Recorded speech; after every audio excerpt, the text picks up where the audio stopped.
आप सभी लोगों ने विजय माल्या का नाम सुना होगा। आज हम लोग इसके बारे में विस्तार से बात करने वाले हैं। लेकिन आप लोगों को एक और बात बता देता हूँ, और ये बात मेरी समझ से भी बाहर है। मेरी समझ से इसलिए बाहर है, और इस बात को आप लोग भी मानेंगे। आपने अपने आसपास देखा होगा कि अगर आप लोग बैंक से 25,000 50,000 रुपये उधार ले लेते हैं, ऋण के रूप में ले लेते हैं, और उसे समय पर नहीं चुका पाते हैं, तो आपने देखा होगा कि आपके घर से कुछ ना कुछ लेके चली जाती है बैंक। और किसानों की देखिए आप लोग, उनके वाहन उठा ले जाते हैं।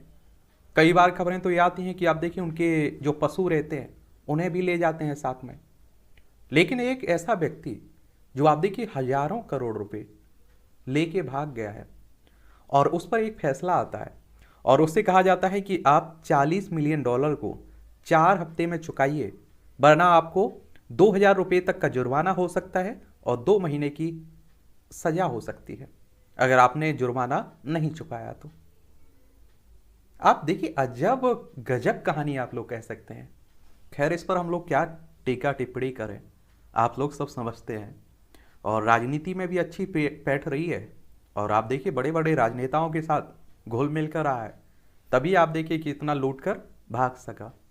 और एक ईमानदार होता तो अब देखिए कि किसान अगर मजदूर कोई होता तो पकड़ा जाता, और क्या होता उसके साथ आप सभी लोग बाखूबी समझ सकते हैं। आप लोग अपनी स्क्रीन के सामने देख रहे हैं विजय माल्या को, और एक रंगीन कह सकते हैं आप लोग मिजाज वाला। और ये आप देखिए क्रिस गेल है, बड़ी बड़ी हस्तियों के साथ आप देखिए इसका उठना बैठना होता था।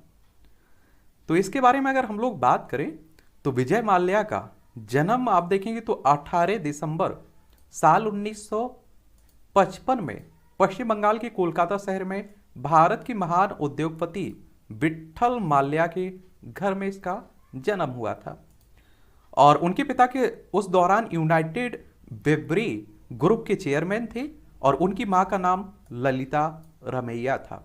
एक बार आप लोग पश्चिम बंगाल को देख लीजिए। देखिए हमारा प्यारा भारत है, और इसमें आप देखेंगे पश्चिम बंगाल देखने को मिलेगा।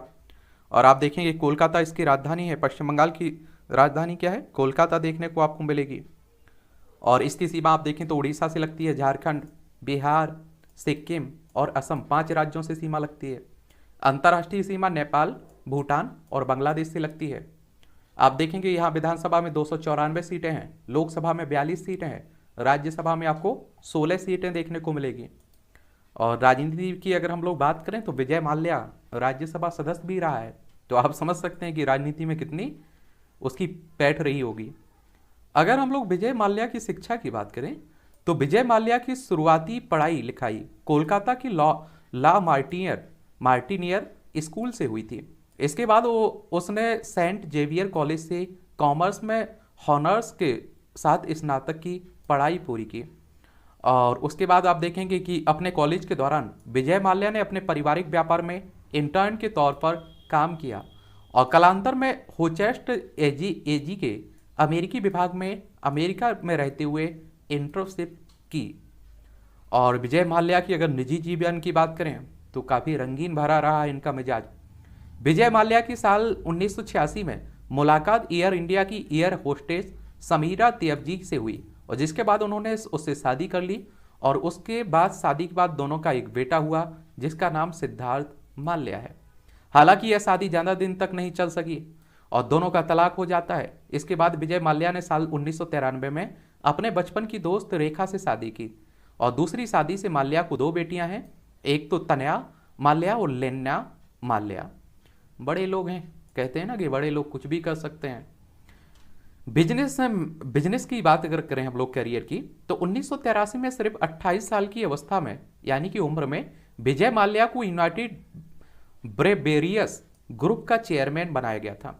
और इस दौरान ये ग्रुप एक बहुराष्ट्रीय कंपनी के तौर पर अपनी पहचान बना चुका था, और जिसमें तत्कालिक समय में कुल 60 कंपनियां काम कर रही थी। और विजय माल्या की बियर कंपनी किंगफिशर भारत में पिए जाने वाले बियर में लगभग आधे की हिस्सेदारी रखता है, और साथ ही भारत के बाहर लगभग आप देखेंगे 52 देशों में किंगफिशर बियर पीने वाले लोग मौजूद हैं। 2005 में विजय माल्या ने किंगफिशर एयरलाइंस की स्थापना की थी, और ये विजय माल्या के व्यापार का सबसे बड़ा रूप था।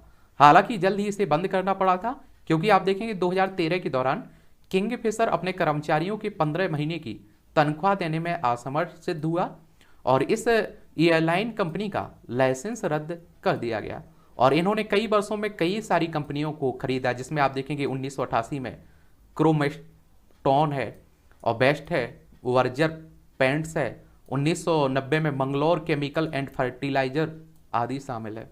और वैसे तो आप देखिए कि आप लोग अगर 1 लाख रुपए अगर बैंक से कर्ज ले लें तो बहुत बड़ी बात होती है। अगर आपकी जान पहचान नहीं है, बड़ा मुश्किल होता है कर्ज मिलना भी, आप सभी लोग इसे जानते भी होंगे। लेकिन आप देखिए कि अगर आपकी राजनीति में पकड़ है, अच्छी जान पहचान है, तो आप देखिए कि आपको बहुत जल्दी लोन मिल जाता है। अगर हम लोग इनकी राजनीतिक यात्रा की बात करें तो आप देखेंगे विजय माल्या सन 2000 में अखिल भारतीय जनता दल के सदस्य बने थे और 2002 में अपने गृह राज्य कर्नाटक के एक स्वतंत्र सदस्य के रूप में राज्यसभा के लिए चुने गए थे। और आप सभी जानते हैं कि राज्यसभा सदस्य बनने को आपकी उम्र कम से कम 30 साल होनी चाहिए, अधिकतम एज की कोई सीमा नहीं रखी गई है। और राज्यसभा सदस्यों का चुनाव डायरेक्ट जनता के द्वारा नहीं होता है। जनता जिन एमएलए को चुनती है ना, विधायकों को, विधायक आपके राज्यसभा सदस्य का चुनाव करते हैं। और आप सोचिए एक स्वतंत्र उम्मीदवार, तो उसकी क्या पहुंच रही होगी।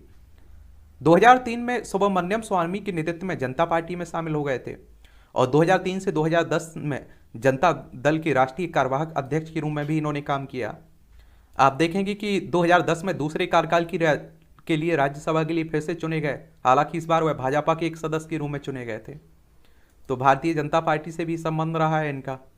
और भारतीय जनता पार्टी की बात करें तो 1980 में इसकी स्थापना हुई थी। विजय माल्या को हुए घाटे अगर आप देखें, जिसके कारण आप देखिए इनकी ये बर्बादी शुरू हुई, तो आप लोगों को देखने को मिलेगा कि किंगफिशर एक समय में देश की दूसरी सबसे बड़ी एयरलाइन कंपनी थी और बहुत जल्दी इसे घाटे में जाना पड़ा। 2013 के मार्च के महीने में इस कंपनी को करीब 2100 करोड़ रुपए के घाटे में देखा गया और जिसके पहले ये कंपनी करीब 1100 करोड़ का घाटा सह चुकी थी। 2013 में किंगफिशर का पिछले घाटों के साथ कुल घाटा 16,023 करोड़ रुपए का था और इस आंकड़े में करीब आप देखेंगे 15,000 करोड़ रुपए से भी ज्यादा बैंक, एयरपोर्ट समेत अन्य कई जगहों पर भरा जाना था। साल के अंत में इस एयरलाइंस का लाइसेंस पूरी तरह से रद्द हो गया और माल्या ने यूपी ग्रुप में कई बार शुरुआती फंडिंग के लिए पुनः प्रवर्तन योजना दायर की और किंतु पिछले 8 सालों में एयरलाइंस द्वारा एक बार भी लाभ न कमाने की वजह से काम अंजाम नहीं पा सका। और आप देखिए विजय माल्या ने किन किन बैंकों से ऋण लिया है।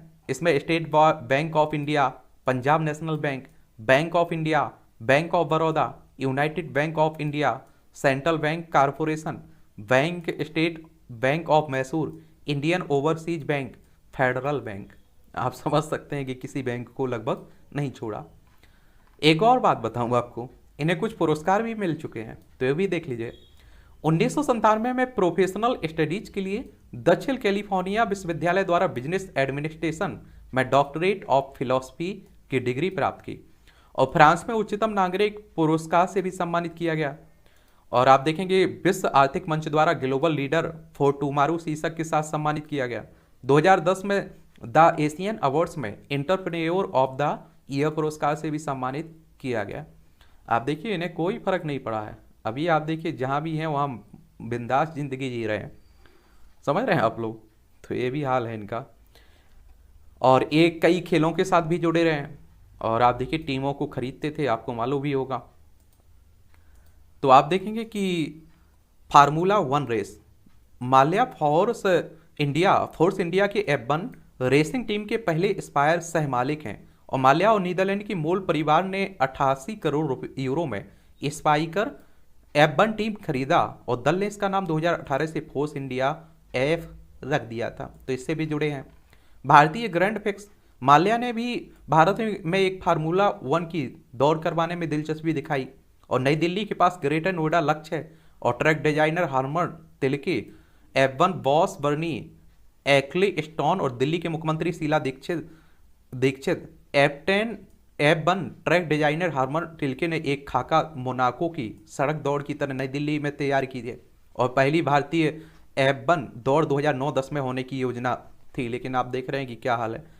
और तिलकी ने पहली भी तुर्की, संघाई, बहरीन, मलेशिया में F1 की पटरियां तैयार की हैं और इस दौड़ की स्थापना की लागत आप देखेंगे कम से कम $100 मिलियन है। यह कार रेसिंग के लिए एक नए ट्रैक को बनाने की तुलना में कम है। तिलक कारों को इंडिया गेट और राजेंद्र प्रसाद रोड के नीचे चारों ओर दौड़ना चाहते थे। फुटबॉल से भी जुड़े रहे। माल्या की यूनाइटेड ब्रो अरेस रेस कोलकाता में ईस्ट बंगाल और मोहन बगान फुटबॉल क्लब के प्रायोजक भी हैं रहे हैं। आपके ये हैं। क्रिकेट की बात करें तो माल्या के स्वामित्व में रॉयल चैलेंजर्स बेंगलोर टीम में भारतीय प्रीमियर लीग है, तो इससे भी जुड़े रहे हैं। और उन्होंने इस टीम की नीलामी द्वारा 111.6 मिलियन अमेरिकी डॉलर के भुगतान पर खरीदा। रॉयल चैलेंज बंगाल टीम में Rahul Dravid, Anil Kumble, Jacques Kallis, Shivnarine, Chanderpaul, Mark Boucher, Sunil Joshi, Dale Steyn थे उस समय। उनकी टीम आईपीएल में खराब प्रदर्शन के बाद शराबी व्यापारी ने कहा था कि कुछ खिलाड़ियों को ध्यान में रखते थे, लेकिन राहुल द्रविड़ और चारू शर्मा को पूरी तरह नज़रअंदाज कर दिया था, तो इसमें भी इन्हें सफलता नहीं मिल पाई है। घोड़दौड़ में भी ये दिलचस्पी रखते थे। माल्या यूनाइटेड रेसिंग और ब्लड स्टोक ब्रीडर्स के मालिक भी, जिनकी रुचि घुड़दौड़ में है, और URBB कर्नाटक के अंतर्गत सरकार के अंतर्गत कुनीगल ईस्टर्न फार्म के मालिक भी रहे हैं। और इनसे जुड़े हुए कुछ विवाद हैं। और आप देखिए इस तरह के किसी स्थान पर आप पहुंचते हैं तो आपसे विवादों का जुड़ना स्वाभाविक सी बात होती है। जुलाई 2015 में केंद्रीय जांच ब्यूरो CBI ने IDBI बैंक की शिकायत के आधार पर लोन बकाया मामले में केस दर्ज किया था। और CBI के बारे में बात करें, क्योंकि CBI भी काफ़ी चर्चा में बना रहता है। और CBI की क्या, सेंट्रल ब्यूरो ऑफ इन्वेस्टिगेशन इसे कहते हैं आप लोग। इसकी स्थापना 1 अप्रैल 1963 में हुई थी। नई दिल्ली में आपको हेडक्वार्टर देखने को मिल जाएगा। जनवरी में CBI ने माल्या को धोखाधड़ी और आपराधिक षड्यंत्र के आरोप लगाए और IDBI के पूर्व प्रबंधक और किंगफिशर एयरलाइंस के पूर्व अधिकारियों को न्यायिक हिरासत में लेने की मांग की थी। और CBI की अदालत ने माल्या के खिलाफ गैर जमानती वारंट जारी किया था। अब आप देखिए यहाँ से भाग ही चुका है, तो उस वारंट का क्या मतलब। मार्च 2016 में SBI की अगुवाई वाली कंसोर्टियम ने माल्या के पासपोर्ट रद्द करने की सिफारिश की और मामले को डेप्ट रिकवरी ट्रिब्यूनल में स्थानांतरित करने के लिए भी कहा। हालांकि विजय माल्या गिरफ्तारी से बचने के लिए पहले ही लंदन चले गए और वहीं बैठे हुए हैं। GMR Hyderabad international airport limited ने हवाई अड्डे की सुविधा का उपयोग करने के लिए फीस का भुगतान न करने के लिए एयरलाइन के मालिक ने माल्या और पूर्व किंगफिशर एयरलाइंस के CFO रघुनाथन के खिलाफ मामला दर्ज करवाया है। और हैदराबाद की एक स्थानीय अदालत ने माल्या के खिलाफ 5 गैर जमानती वारंट जारी किए हैं, फिर भी उसे कोई फर्क नहीं पड़ता है। जुलाई 2016 में एक मुंबई मेट्रोपॉलिटन कोर्ट ने भारतीय हवाई अड्डा प्राधिकरण द्वारा दायर की गई चेक बाउंसिंग के मामले में माल्या के खिलाफ गैर जमानती वारंट जारी किया था। और AI ने आरोप लगाया कि किंगफिशर एयरलाइन द्वारा जारी किया गए 100 करोड़ रुपए के चेक को स्वीकृति नहीं किया जाएगा।